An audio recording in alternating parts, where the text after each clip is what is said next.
Senate Bill 328, Amendment 3. Mr. Speaker, I move that engross Senate Bill 3. You've heard the motion in the second. Representative Nisley is recognized to speak on the House motion.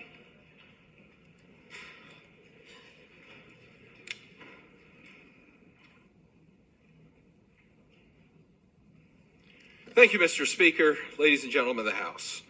I'd invite you to take out your calculator right now. We're going to do a simple math problem. Those of you watching at home, you can follow along. You can pull out your calculator as well. Members of the media, I invite you to do that as well. So, same time, pull out your Indiana Constitution. Turn to Article 4, Section 7. Talks about the requirements for being a state representative. That's what we all are here. It says that a representative must be at least 21 years of age. Okay, I have an amendment here to return our Indiana code to a requirement to vote in just one primary. So, on your calculator now, put in 21, and then hit the minus sign, and then 2, because the primary election would have been 2 years ago, hit equal. Okay, so with my amendment, a 19-year-old could have voted in the last primary, could run for state representative. But now, let's look at what would happen if we don't make this change today. The way the law was written, this was changed last year, 2 most recent primaries. So we've already taken off 2 years for the last one. Now let's go to the previous primary. Minus 2 equals 17.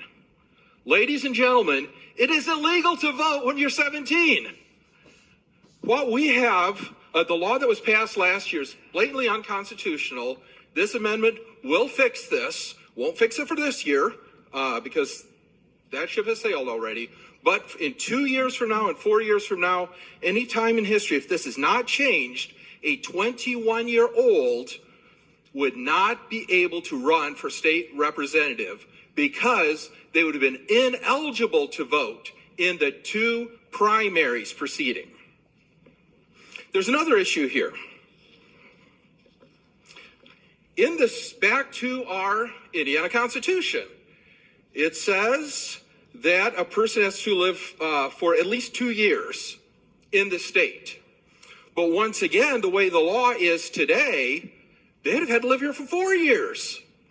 So we are going above and beyond our Indiana Constitution for ballot access, for a candidate to be on the ballot. So, last year, obviously, it appears like this wasn't vetted properly. I am asking you to support this amendment, and I would be happy to answer any questions anybody has. Roll call has been requested and seconded. Will be granted. Representative Wesco to speak on the amendment.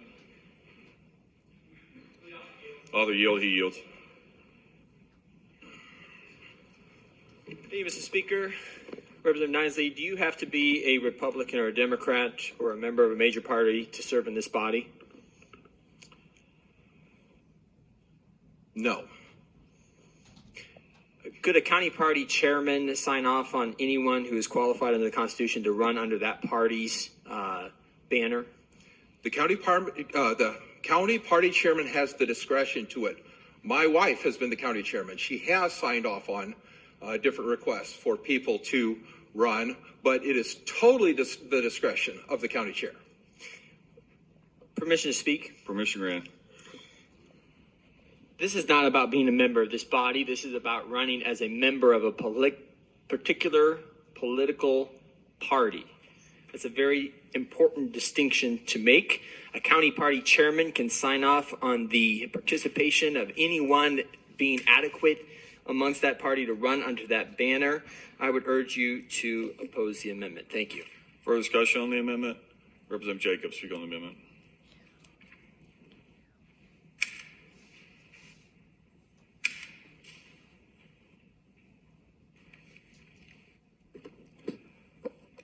I would add that the Indiana Constitution also says that all elections shall be free and equal. So if somebody's going to run on a political party, if I'm a Republican, or if you're a Democrat, you know very well that for an election to actually be free and equal, you have to be able to stand on the party for which you align. So I would also contend, in addition, that it does not make for free and equal elections. Thank you. Further discussion on the amendment? Chair sees none. Would the author like to close? He waives that right. Roll call's been requested and will be granted. When the machine is open, all those in favor of the amendment vote aye. All those opposed vote no.